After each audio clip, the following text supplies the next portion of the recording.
9:51 de la mañana, estamos aquí en Ampliación de Noticias, listos para conversar con Elizabeth Cavero, gerente general de la Asociación Nacional de Cadenas de Boticas, ANACAP. Y lo que queremos, después de haber escuchado al ministro de Salud, es conocer su opinión sobre este decreto de urgencia que dispone de manera obligatoria contar con un stock mínimo del 30% de la oferta total de cada uno de los medicamentos genéricos. Y hablamos de una lista que nos explicaba el ministro, son varios cientos de medicamentos, más de 700 me parece la cifra total. Elizabeth, muy buenos días y bienvenida a Gracias. Ampliación de Noticias. ¿Cuál es su impresión sobre este decreto de urgencia? ¿Cómo lo han tomado? El decreto de urgencia, el ministro acaba de estar aquí hace unos momentos diciendo que el anterior decreto se tenía que cambiar porque no ha cumplido con su propósito, ¿no es cierto? Y que por eso se ha pasado de un número de 34, unidades, claro, y de un número de unidades por cada producto, cada medicamento, a un porcentaje.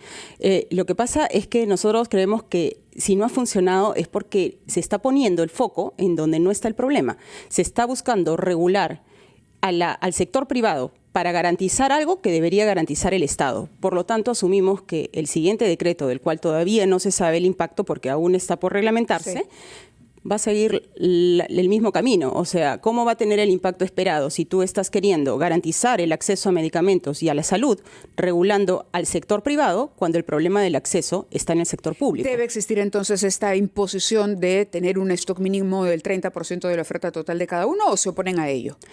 El decreto tiene como título garantizar el acceso a medicamentos. Pero nosotros creemos que lo que se va a garantizar es que la gente siga pagando de su bolsillo por medicamentos que tiene que recibir sin costo como parte de su atención en los hospitales del MINSA y de salud. Pero podría existir, digamos, al margen de que en los hospitales se vendan los medicamentos o se entreguen a aquellos que tienen los seguros como el SIS, por ejemplo, los asegurados del sistema de salud, ¿no? Al margen de eso, ¿no es posible abrir la oferta también en las farmacias y boticas privadas? No, las farmacias y boticas privadas siempre han dado genéricos, Mávila. Nunca han dejado de proveerlos, inclusive en los días del mes pasado en que dejó de ser obligatorio. Sí, claro. Siempre ha habido porque el mercado peruano demanda genéricos. Nosotros, las empresas de la Asociación Nacional de Cadenas de Boticas tienen aproximadamente un 40% en stock de genéricos. Entonces, no es verdad que no se ofrezcan no es verdad que haya un problema en el sector privado. El problema está en el sector público,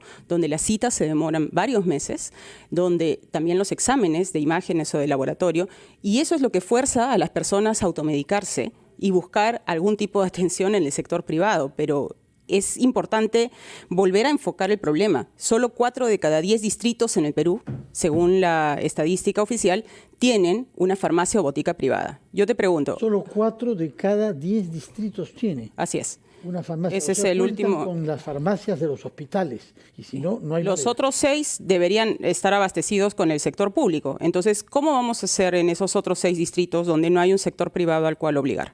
De los 1.872 distritos que hay en el Perú, ¿en cuántos están presentes las boticas que usted representa?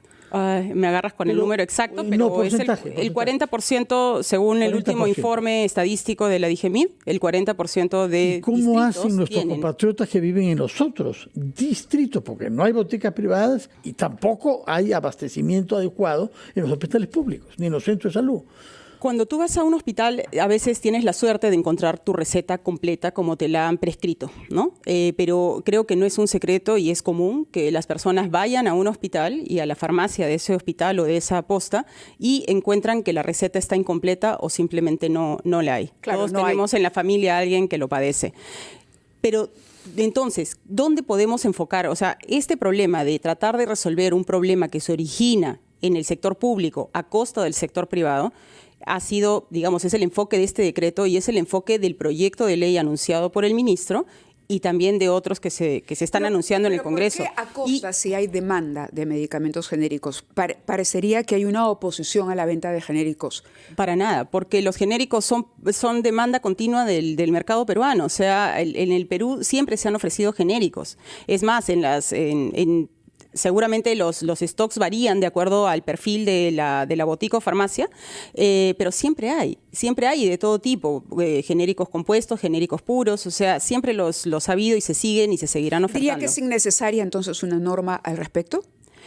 Lo que creemos es que no va a resolver el problema, Mávila. Lo que va a resolver el problema es que en el Congreso y en el Poder Ejecutivo empiecen a discutir seriamente por qué el aseguramiento, que es al 95%, ¿no? Porque los peruanos supuestamente en el papel estamos asegurados al 95% a través del CIS o de salud, ¿no? Principalmente. Pero cuando luego vas a tomar los servicios para hacer efectivo ese aseguramiento, falla. No tienes adecuadamente el servicio de farmacia, no accedes a tiempo a una consulta, los exámenes a veces demoran más inclusive que una consulta, los tratamientos. Entonces, ¿por qué no empezamos a discutir seriamente sobre cómo mejorar esa prestación? Y estoy segura de que ahí el sector privado tiene mucho que aportar. ¿Cuál es el impacto económico cuando se habla de contar con un stock mínimo del 30%? Lo que pasa es que la norma aún no ha terminado de darse, Mávila, entonces no podemos evaluar aún. ¿Queda el reglamento? Porque la lista de medicamentos todavía no se conocen, pero bueno, es un decreto, ¿no? ¿Pero a priori habrá un impacto económico? Es que no lo podemos evaluar en este momento. Hay que conocer la lista de productos de los que estamos hablando. Impacto negativo, entiendo que Sí, a eso me refiero. Pregunta, ¿no? El temor siempre es que como los genéricos son por definición más baratos, las boticas de las farmacias ganan menos dinero con ellas. Pero eso es una cosa que se viene haciendo, como usted dice, hace varias décadas en el Perú. Medicamentos genéricos hay en Estados Unidos de fines de los años 70. De manera que me imagino que está previsto en su plan de negocios que hay un porcentaje de ganancias que están condicionadas a precios bajos de los genéricos, que sin embargo son mayor cantidad que los otros, precisamente porque son más baratos. Por supuesto, y además porque esa es la vocación de una farmacia, de una botica y del químico farmacéutico que tú tienes ahí atendiendo al público. Intentas darle al público lo que está demandando, intentas tenerlo en stock. Entonces, si te dicen, yo necesito este producto, le puedes ofrecer 3 alternativas. Si hay productos que no tienen genérico, Fernando, hay que ser claros. Todavía, hay productos que solo son, cuya patente es todavía válida. Todavía y en algún momento habrán genéricos de todos los que existen así ahora. Es. Caducan esas patentes y entonces otros laboratorios a nivel mundial pueden entrar a fabricar ese mismo producto y debería... Y en muchos países se exige que ese segundo producto, esa copia, pase pruebas para saber que efectivamente se comporta igual, que no es... No te están vendiendo gato por liebre. O sea, necesitamos estar seguros de que el producto A, que es el innovador, el B, el C y el D, se van a comportar igual en el paciente.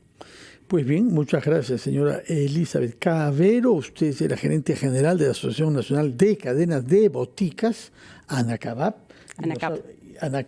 Y ha venido a explicarnos su punto de vista, que en realidad había salido desde el primer momento en un comunicado, ¿no?, de 2 de los grupos más importantes, en donde reafirmaban que con o sin decreto ustedes seguirían vendiendo genéricos. Porque nuevamente el mercado los demanda y ahí no hay ningún problema. Los establecimientos privados han seguido funcionando, manejan proveedores, tienen cadenas logísticas adecuadas, cumplen con toda la reglamentación. El problema no está en el sector privado al que hoy día se está regulando. El problema está en el sector público. De acuerdo, Elizabeth. Muchísimas gracias por haber estado con nosotros compartiendo esta opinión. Son ya las 10 en punto de la mañana. Hemos llegado al final de Ampliación de Noticias y como siempre ha sido un placer acompañarnos al inicio de una nueva semana. Una semana en la que termina, me decías, el verano. Termine verano mañana y mañana estaremos en otoño, aunque ya hoy en la costa central ha habido bastante nubosidad y una temperatura menos caliente que los días pasados. Habrá que tomarlo en cuenta.